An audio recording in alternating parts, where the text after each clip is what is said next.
Welcome everyone to today's webinar, The College Guide to Landing a Job. I am Maria Piegler, founder of socialmediaonlineclasses.com, and I'll be your host today. The Twitter handle for socialmediaonlineclasses.com is down here at the bottom left of your screen. It's at SM_online class. And if you are on Twitter, the hashtag is college to career, and you can tweet out some great tidbits that you learned today from the webinar. Again, I'm Maria Piegler. I'm the founder of socialmediaonlineclasses.com, and I'll be your host for today's webinar. We are going to be talking about the college guide to landing a job. And this is actually going to be relevant whether you are in college or not.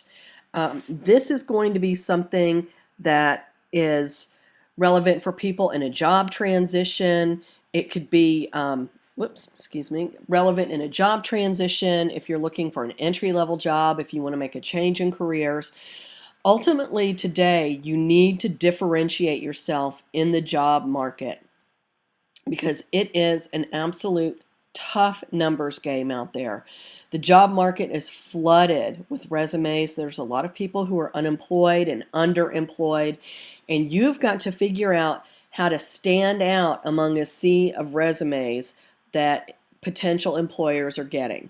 And so I'm going to give you today some very specific, easy, and inexpensive things that you can do to stand out from the crowd of resumes that employers will be receiving.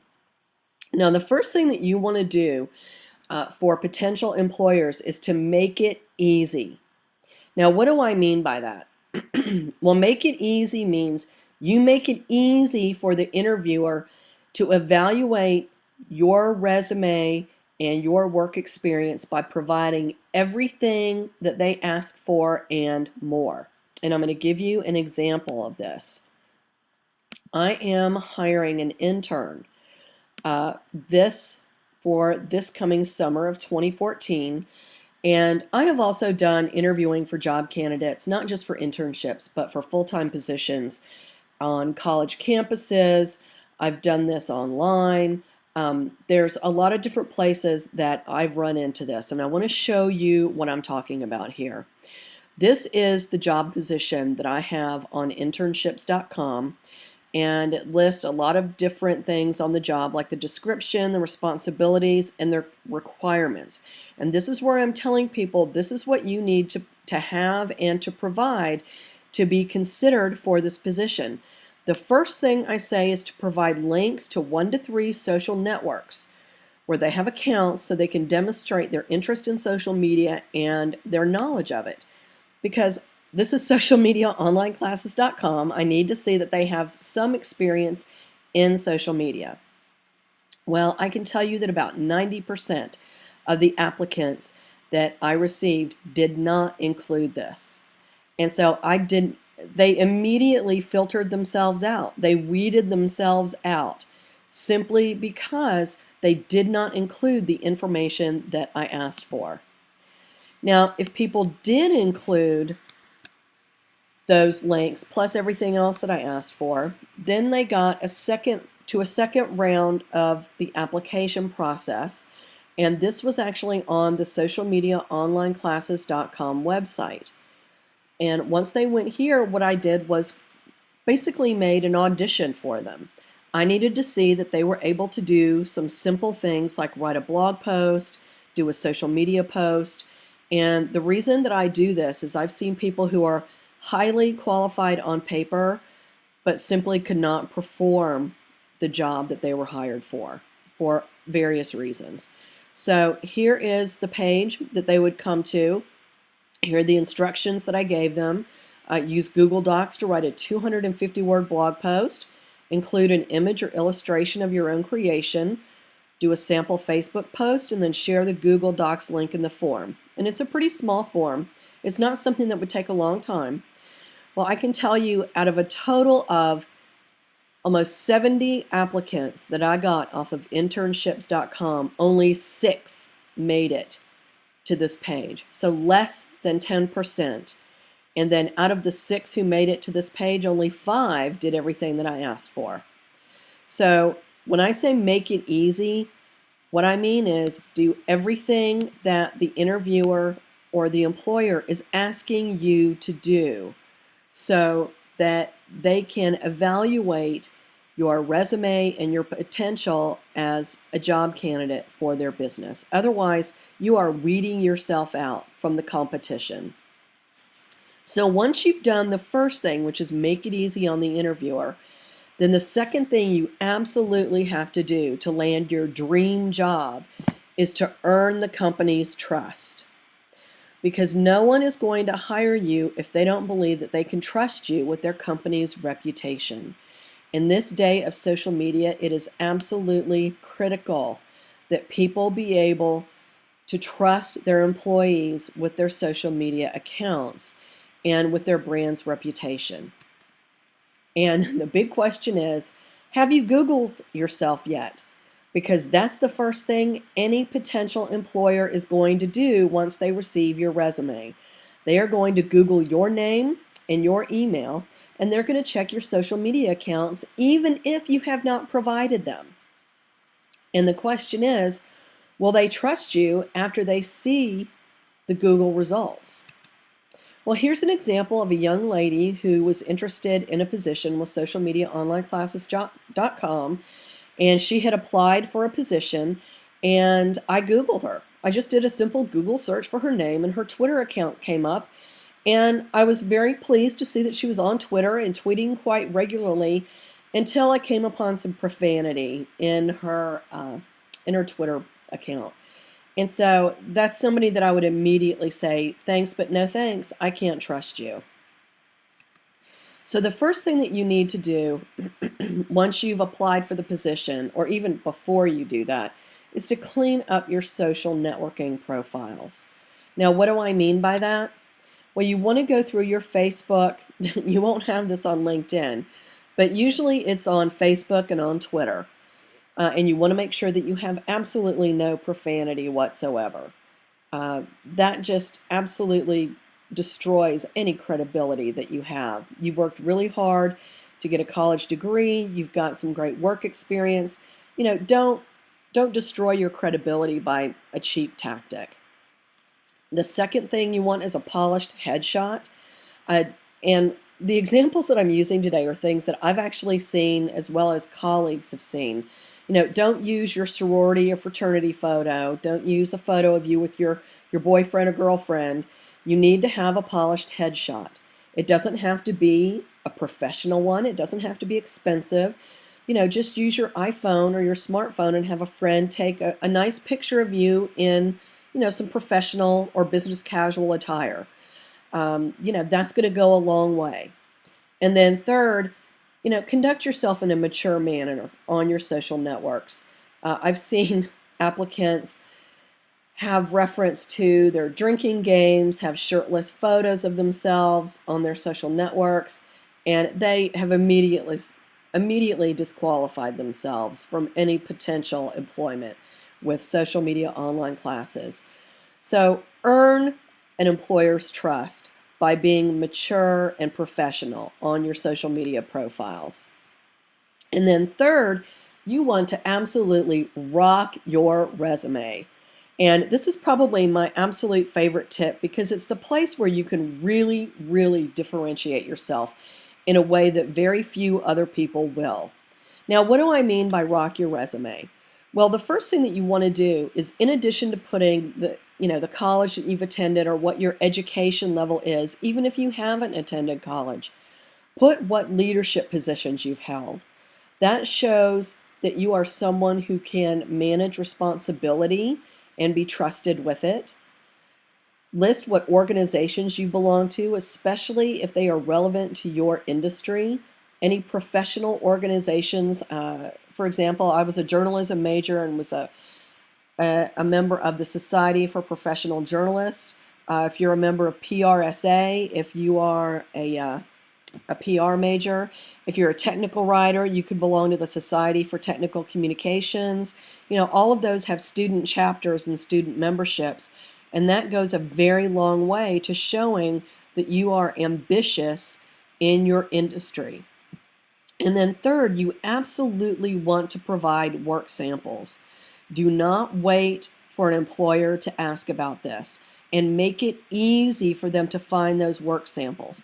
And I'm going to go into this a little bit more later in the presentation. Something else that you can do that I absolutely love is to make your resume visual. You know, in the 21st century, a black and white resume, just, with no graphics on it, really looks kind of old school, to be candid. And there are some really inexpensive ways that you can create an outstanding graphic, visually appealing resume. And this is actually a resume template that I got off of Graphic River. And this resume template is $6. So if you have graphic design skills, if you know InDesign or Photoshop or Adobe Illustrator, you can do this yourself.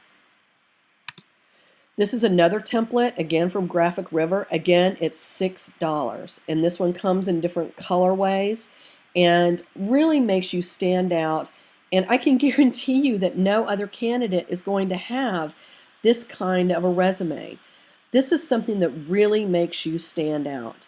And if you're using a service like monster.com or internships.com where you have to list all the stuff, in their form, in your cover letter or in your notes, say, take a look at my resume. It's really outstanding and shows my, Photoshop skills, or, tell them that it's really something different. Now, what if you don't have graphic design skills? Are you somebody who's left to that old school experience? Well, no, absolutely not. You can hire somebody for $5 to do an infographic resume for you. And I absolutely love this tip. You can hire a designer on fiverr.com, and this particular one will create a curriculum vitae type resume in infographic style for $5. They have awesome recommendations, and you can see their reviews. And this is a link right here to the infographic resume designers on Fiverr. And if you signed up for today's webinar, you will get the slide deck, and so you'll have access to all these resources, I would say, by Monday. If you are watching this webinar live and you're a member, they'll be available in the webinar vault. All the resources will.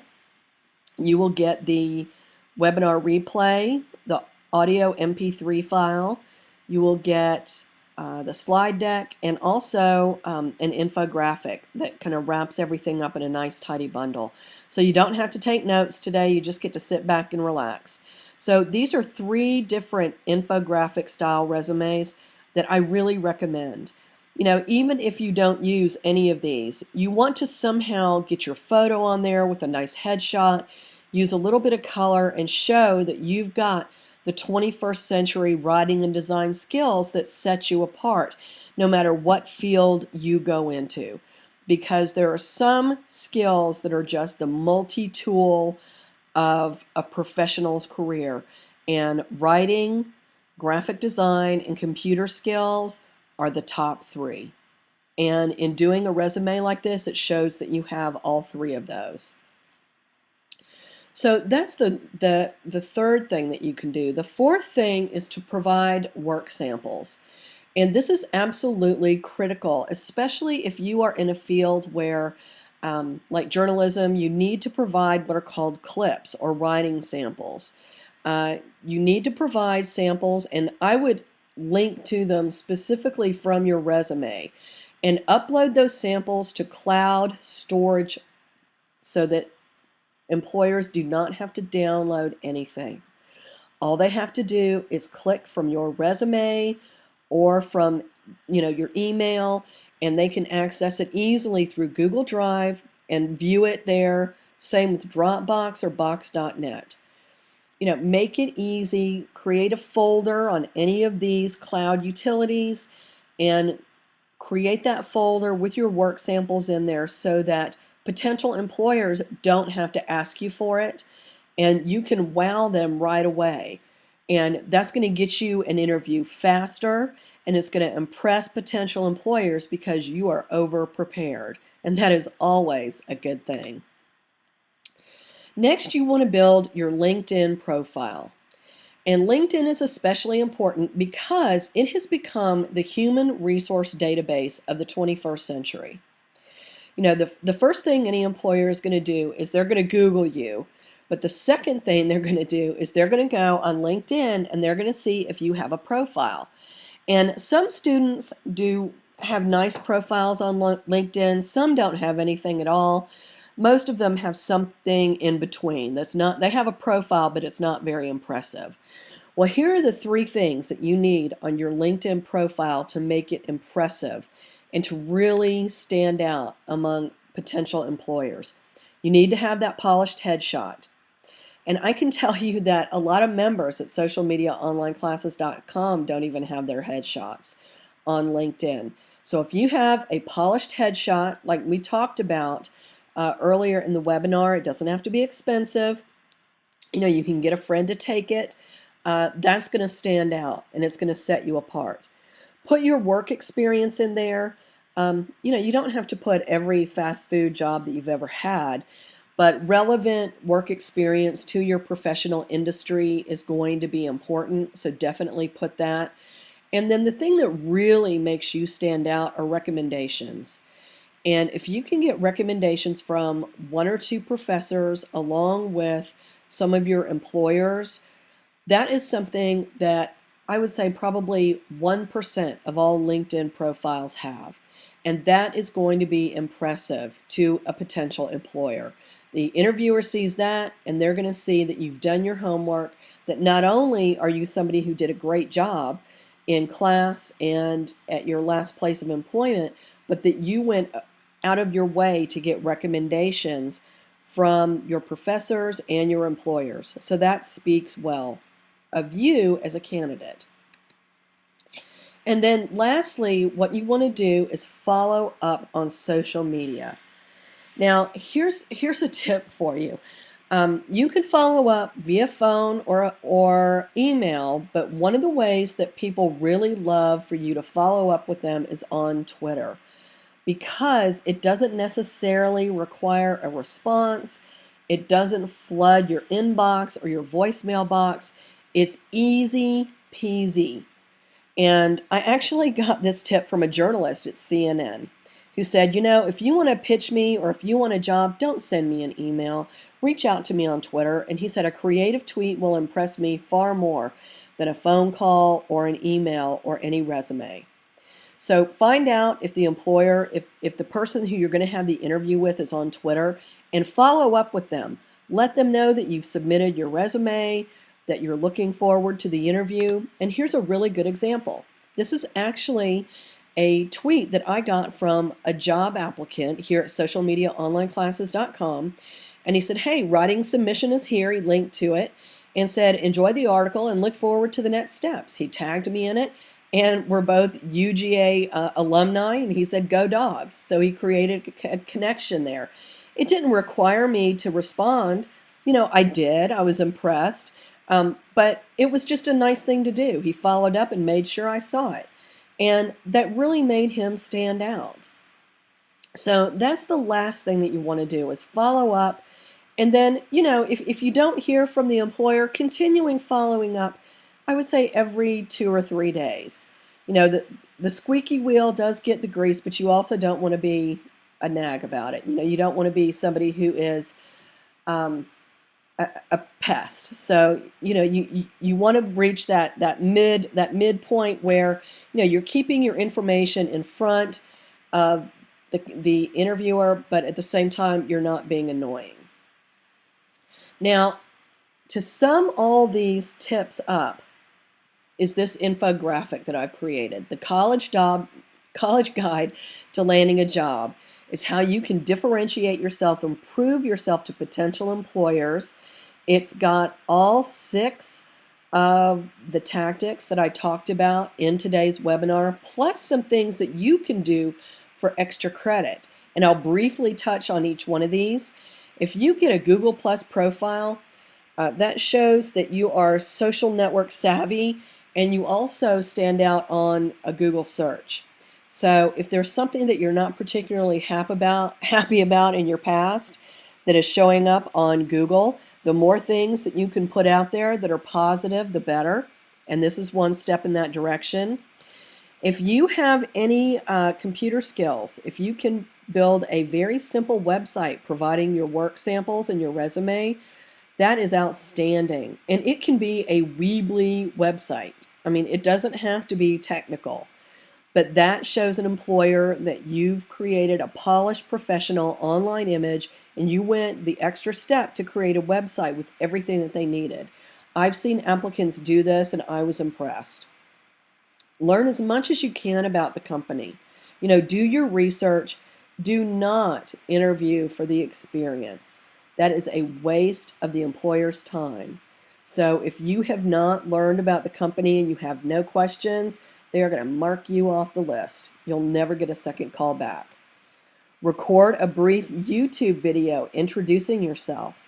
This is something that I have not seen anyone do yet, that I'm still waiting for it. College students are so media savvy and they do so many selfies with their cell phone. Do a brief video, get out that cell phone, put on some business casual, clothes and do a 30-second intro video saying, what you're looking for, what your skills are. Basically just sum up your resume and, let people see who you are and your enthusiasm and your professionalism, and then post it on YouTube. There are some really great ways that you can optimize that video so people would find you. And if you're interested in that, that's in our YouTube 101 class at socialmediaonlineclasses.com. If you get an interview, be prepared with questions. That shows that you are motivated and engaged and really interested in the position. If somebody doesn't have any questions when I interview them, that tells me that they're really not all that interested in it, that they're just in it for the money or doing it for the experience. And then the last thing that really stands out is to follow up with a simple thank you after the interview. Very few people do this, and it really stands out just as a pleasantry. It shows great manners and it shows follow-up after the interview. So you will get this infographic along with all the other resources at socialmediaonlineclasses.com if you have signed up for the webinar. If not, I will provide a link where you can sign up and get all these resources. And now I'd like to open it up to questions. You can type questions in the chat bar below. So if you have any questions, I'd be happy to answer them for you. And if not, then I will see everyone on Monday at the replay. But the biggest things that you need to do are to really, let's go back here. You want to make it easy by filling out everything that they ask you to do and more. Earn their trust by cleaning up your social networking profiles. Rock your resume by putting your leadership positions, your work experience, professional organizations, and work samples, and then either purchase a visual resume template or hire somebody for $5 to do it on Fiverr and turn your resume into a nice infographic. Provide work samples in the cloud that employers can see in one click. Don't make them have to download anything or ask you for it. Build a compelling LinkedIn profile and then follow up, especially on Twitter. It's a great place for you to reach out and connect without flooding somebody's email. This is Maria Piegler with socialmediaonlineclasses.com and the College Guide to Landing a Job.